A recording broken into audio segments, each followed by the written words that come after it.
Hello po sa inyong lahat mga ka-crypto. Ako po si Pinoy Crypto Trader at sa video na ito ay atin pong pag-uusapan ang aking technical analysis dito po kay Pepe. Yan, ngayon pong February 8, 2025. At ang atin pong nakikita rito ay ang daily chart time frame ni Pepe.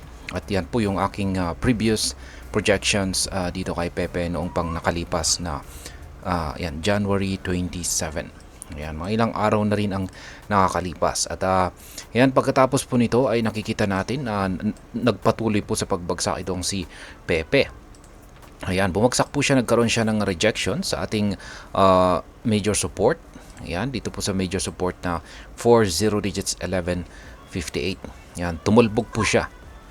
Pero nung umangat po siya ay nagkaroon siya ng rejection muli dito sa lower portion ng ating pattern dito or major resistance dito po sa presyong 40 digits 1482. Tapos bumagsak siya muli. Ayan, nagpatuloy po siyang bumabagsak hanggang sa kasalukuyan. At ayan, marami na po siyang nabasag ng mga major support at mukhang magpapatuloy po siya hanggang sa umabot dito sa ating support zone dito. Ayan. Ay nagdagdag na po ng isang 0 digits itong si ayan, bumalik po pala siya. Ayan, naglalaro po siya. Ayan, halos malapit na po siyang magdagdag ng isang 0 decimal digits. Ayan, halos maging 5 0 digits na po siya. Ayan, kaya naglalaro po siya rito sa ibabaw ng minor support natin na 50 digits 879. Kaya ayan, laki po ng binagsak ni Pepe. Ganyan po talaga ang mga meme coin. Ayan, kapag si Bitcoin ay bumagsak, ayan, syempre yung mga meme coin ay susunod na rin sa pagbagsak. At ang mas matindi po yung kanilang mararanasan na pagbagsak as compared kay Bitcoin. Pero yung kagandahan po rito ay kapag umangat po si Bitcoin, aangat din ang mga meme coin. At syempre, mas malaki po ang kanilang iaangat as compared kay Bitcoin. Yan naman yung kagandahan. Kaya, ayan. Ngayon ay yung trades naman po natin dito ay nakabili po ako rito sa presyong 40 digits 1083. Yan po nung bumagsak itong si Pepe nitong nakalipas na February 2. At pinalitan ko po yan ng isang sell pending order or take profit dito sa 40 digits 1294. Ayan, maging yung sunod na buy pending order natin dito sa 50 digits 879 ay na-triggered na rin po yan. At nakabili po ako rito noong February 3. Ayan.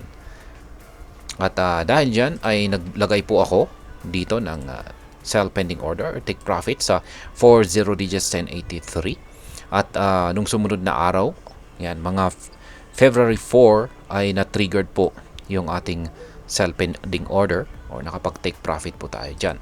Kaya muli ay pinalitan natin yan na naman ng isang buy pending order dito sa 50 digits 879. At kahapon lamang po ay nakabili na naman tayo sa presyong ito. Kaya dahil dyan ay nag-set na naman ako ng isang sell pending order or take profit dito sa presyong 40 digits 1083. Kaya yan po yung update sa aking mga trades, ayan, previous trades dito kay Pepe. Update na rin natin yung mga nabasag rito na mga major support natin. Yan, ginagamit nating color coding dito is lahat po ng mga kulay green ay mga resistance. Harang po yan sa itaas ng market. At lahat naman ng mga kulay red ay ito naman po yung mga support kung saan ay harang naman po ito sa ibaba ng market. Kaya yan, ang dami pong nabasag na mga major support. Kaya ibig pong sabihin yan ay talagang matindi ang nararanasan na selling pressure nitong si Pepe. Kaya ayan, at mukhang base sa ating mga indicators ay mukhang magpapatuloy pa ito. Ngayon ay kung mababasag po ni Pepe yung kasalukuyang minor support natin dito sa presyong 50 digits 879. Yan, magpapatuloy po siya rito sa support zone natin. Yung support zone natin dito is nasa price range na 50 digits 756 at saka hanggang 50 digits 790. Kaya yan, mukhang matibay po yung support zone natin na ito. Kaya baka dito po siya magko-consolidate kung sakaling bumagsak po siya dito sa ilalim ng kasalukuyang minor support natin dito. Ayan. Ngayon kung mapipigilan po ng minor support natin ang pagbagsak na ito ni Pepe, ay syempre mauwi muna ito sa pagko-consolidate. Malabo po na umakyat sa ngayon itong si Pepe. Ayan, kasi napaka bearish po ang market condition natin kay Pepe.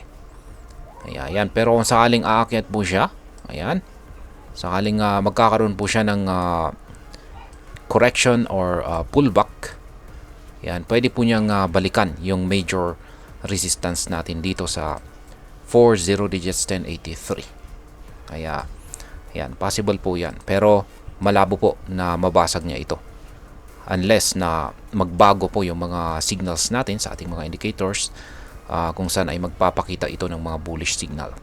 Pero sa ngayon, ayan, bearish na bearish po yung signal natin sa ating dalawang indicators. Ito po yung ating hazard indicator, kulay red at saka malusog na malusog yung pangangatawan nito. Ibig pong sabihin ay bearish na bearish ang momentum na nararanasan nitong si Pepe. At ganoon din po yung ating mga QQE bars dito. Ayan, malaking malaki na po yung sukat ng mga ito. Ibig pong sabihin ay talagang tinotodo ng mga bears ang pagbibenta ng kanilang Pepe. Or sa madaling salita ay marami pong sellers ang patuloy na nagbebenta ng kanilang Pepe. Yan, Pepe Holdings. Kaya ganyan po katindi ang pagbagsak ni Pepe. Kaya ayan, bantayan po natin. Bantayan po natin yung ating mga support. Yan, yung mga support yung binabantayan natin dito. Kasi yung pag nabasag po yan ay dyan po magpapatuloy sa pagbagsak itong si Pepe. Pero pag hindi ay magko-consolidate lamang ito. Kaya ihanda na rin natin kung tayo po ay nag-spot trading, ay ihanda po natin yung ating mga nakaabang dyan na buy pending order. Kaya dito ay meron po akong nag-iisa na lamang na isang buy pending order. Kaya nais ko pong dagdagan yan ng isa pang buy pending order. Yan, dito po sa sunod na major support natin dito. Yan, lagyan po natin ng price level. Yan, yung sunod na major support natin ay nandito po sa presyong 50 digits 440. Yan. Talagang mababa na talaga, murang-mura na talaga ang presyo ni Pepe. Yan, at ang pinakamababa ilalagay ko po rito sa 50 digits 284. Yan, mababa na po talaga ang presyo ni Pepe rito. Kaya kung may tiwala po tayo kay Pepe, sa potensyal ni Pepe sa hinaharap, ay ayan, magandang buying opportunity po ang mga ito. Kaya yan po ulit, ang aking analysis dito kay Pepe ay ang posibleng magiging galaw ni Pepe sa mga paparating na araw is mukhang magpapatuloy po siya sa kanyang pagbagsak sa presyo. Yan. Pero kung hindi po niya magagawang basagin yung mga support natin dito, is mauuwi muna siya sa pagko-consolidate. Kaya